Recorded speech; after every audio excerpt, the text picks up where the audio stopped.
What if I told you that you can go from a beginner to a pro hacker in the next 8 minutes? In this video, I'll reveal the best hacking tools that pro hackers use that will fast-track your journey towards becoming a professional hacker. Before I start revealing the best tools for hacking, we need to cover some basics. You see, the best hackers are those who work after a tried and tested process to increase the chance of reaching their target objectives. Whether it's to successfully perform social engineering, crack a difficult password, or hacking a remote computer, you'll need to know the process, the tools, and the secret tricks that will turn you from a noob to a pro hacker as fast as possible. Let's get started. Disclaimer: this video solely focuses on teaching ethical hackers and security professionals about the best hacking tools and does not provide a step-by-step guide on how to use them. Black hat hacking is highly discouraged and can result in serious legal consequences. The first thing you need is to know the process. A professional hacking process consists of several phases, and in each phase specific tools are used that I will share during this video, along with some secret tricks that will put you ahead of 99% of hackers. The hacking process consists of reconnaissance, scanning, gaining access, maintaining access, covering tracks, and actions on objectives. Let's dive deeper into these steps. Phase 1.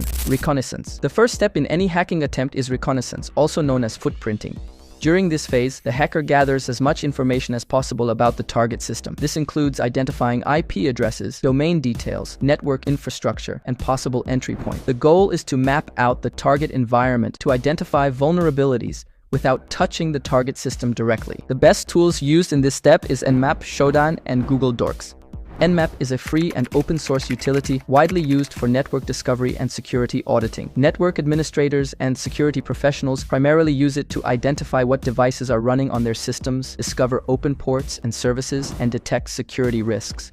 Nmap uses raw IP packets in clever ways to determine which hosts are available on the network, what services those hosts are running, what operating systems and OS versions they are running, and what type of packet filters firewalls are in use. Its powerful features allow users to scan large networks or just single hosts. Nmap's capabilities make it an essential tool in any hacker's toolkit, providing a foundational overview that guides further security assessment and attack strategies. The next tool is even more impressive. Shodan is often referred to as the search engine for hackers, though it is also incredibly useful for security analysts and network administrators. Unlike Google, which crawls the internet for websites, Shodan scans for devices connected to the internet, making it possible to find everything from webcams to water treatment facilities. It can be used to discover which of your target's devices are connected to the internet, where they are located, and who is using them. Shodan provides valuable data that helps security professionals discover the presence of potentially vulnerable systems connected to the internet, which could be targets for exploitation. Did you know you can even use Google for this recon? Let me show you how. Google Dorks isn't a tool, but rather a technique used to leverage the mother of all search engines, Google, to uncover security vulnerabilities. This technique involves using advanced search operators in Google to locate specific strings of text within search queries. For example, using Google Dorks, a security researcher can find exposed sensitive documents, misconfigured website databases, and access to public cameras. These dorks are essentially simple commands that can be used to search for a plethora of data, including server error messages, which reveal too much information and can lead to further exploitation. The effectiveness of Google Dorks in finding exposed information serves as a reminder of the importance of securing servers and applications to protect against potential attackers who might use similar techniques. After the initial recon, we are ready for the next step. Phase 2. Scanning. Following reconnaissance. The next step is to actively engage with the system by scanning. This phase involves using automated tools to send data to systems and analyze the responses received. Scanning helps in identifying live hosts, open ports, and the services running on servers. It's essential for confirming the data gathered during the reconnaissance phase and setting the stage for the next steps. Tools used in this phase is Nmap, Wireshark, and Nessus. Nmap is not just a tool for simple network mapping and port discovery. It can be used to perform more complex and stealthy operations. Let me share 3 secrets about Nmap. Zombie scan. This technique allows a hacker to scan a target while masking their own IP address, using a third party's IP to send packets to the target. This can make it appear that the fake host is the one doing the scanning, thereby hiding the actual scanner's presence. This is real ninja stuff. Version detection. Using the SV option,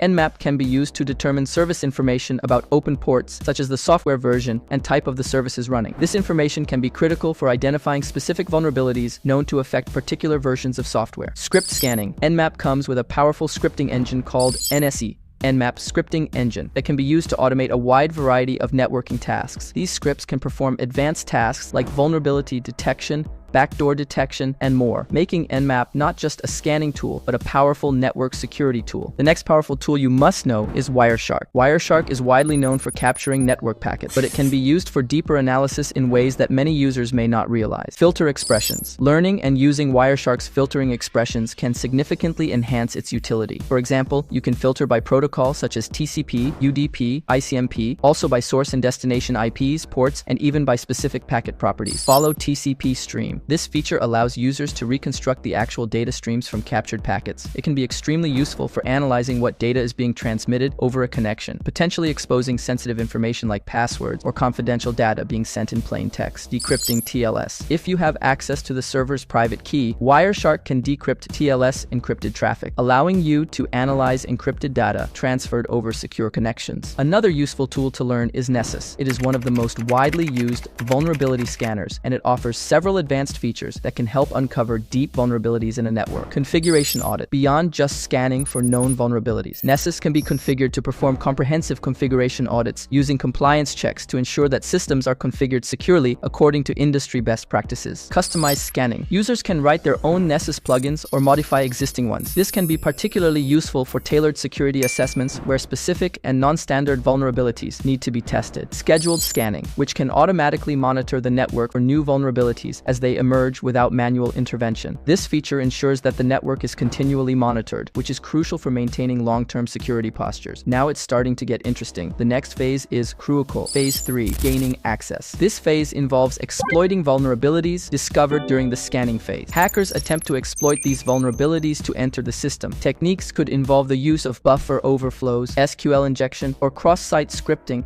depending on the nature of the target system's weaknesses. Some powerful tools in this phase is Metasploit, SQLmap, and John the Ripper. Metasploit is more than just a tool for executing exploits. It is a comprehensive framework that can be used for custom exploit development, reconnaissance, and post-exploitation activities. MeterPreter payloads. One of the most powerful features of Metasploit is its MeterPreter payload, which provides a dynamic and interactive shell on the target machine. MeterPreter allows users to migrate between processes, upload and download files, manipulate the system registry, capture screenshots and webcam shots, and even pivot to other networks. Auxiliary scanners. Metasploit includes a variety of auxiliary modules that can be used for tasks like scanning other systems on a network, performing denial of service attacks, and sniffing network traffic. These modules can help prepare the environment for more effective exploitation. Exploit customization. Advanced users can modify existing exploits or create their own to tailor them to specific target environments. This customization can significantly increase the success rate against well-protected targets where generic exploits might fail. SQLmap automates the process of detecting and exploiting SQL injection flaws,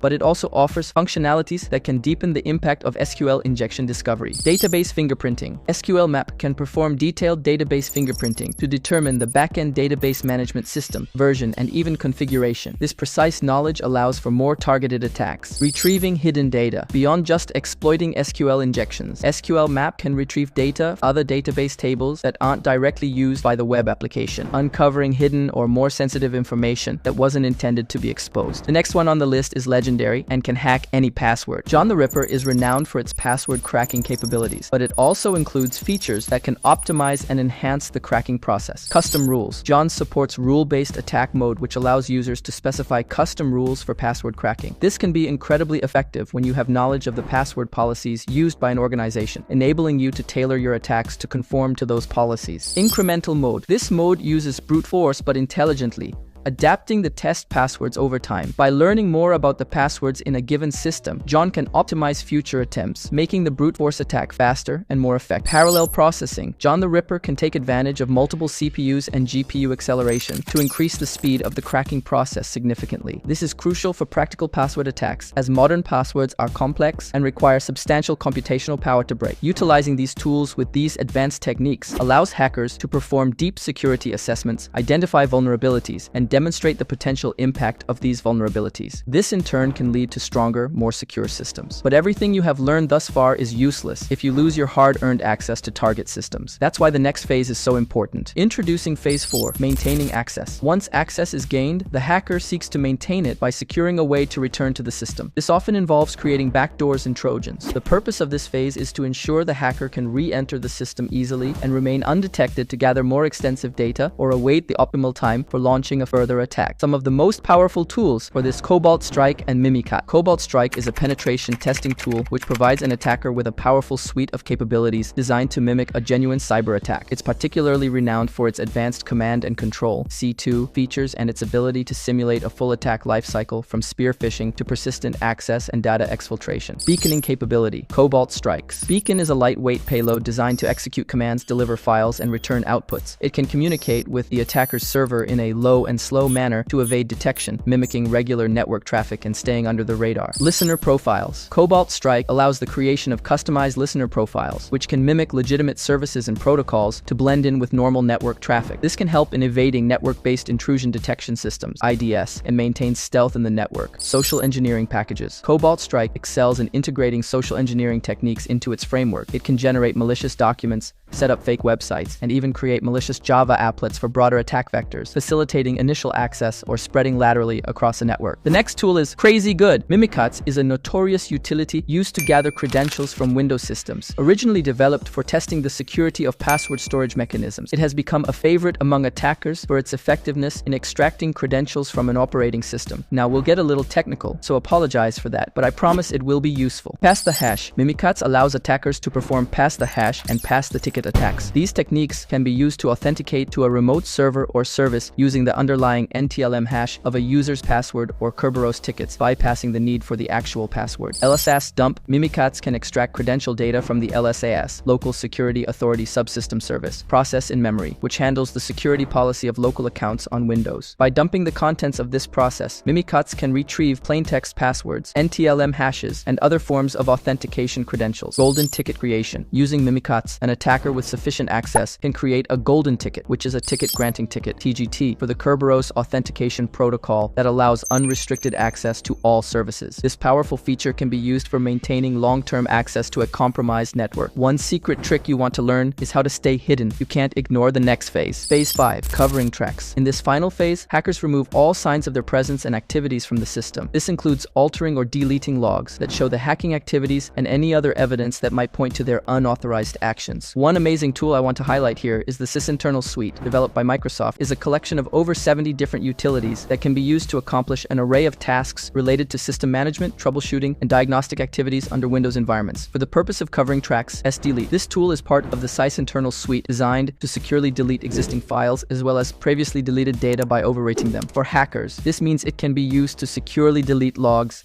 and other files that might indicate their presence. Process Explorer and Process Monitor. These tools can be used to monitor and review processes, threads, and handle information currently running on the system. Hackers could use these tools to identify and stop services that may log or monitor activities such as security software. Auto runs. This utility can be used to view which programs are configured to run during system boot up or login. It can be crucial for removing any traces of malware or unauthorized applications that were set to automatically start, thus hiding their existence from system administrators. So what happens after you're done with covering your tracks? It's time for Phase 6, Actions on Objectives. After securing presence and ensuring stealth, hackers proceed with their primary objectives, which could range from data exfiltration, espionage, and launching malware. Each phase of the hacking process requires a blend of technical skills, critical thinking, and specialized tools. You're now on the fast track to becoming a professional hacker. You know the process, the most powerful tools, and even some tricks to get you going. Hope you enjoyed, and happy hacking.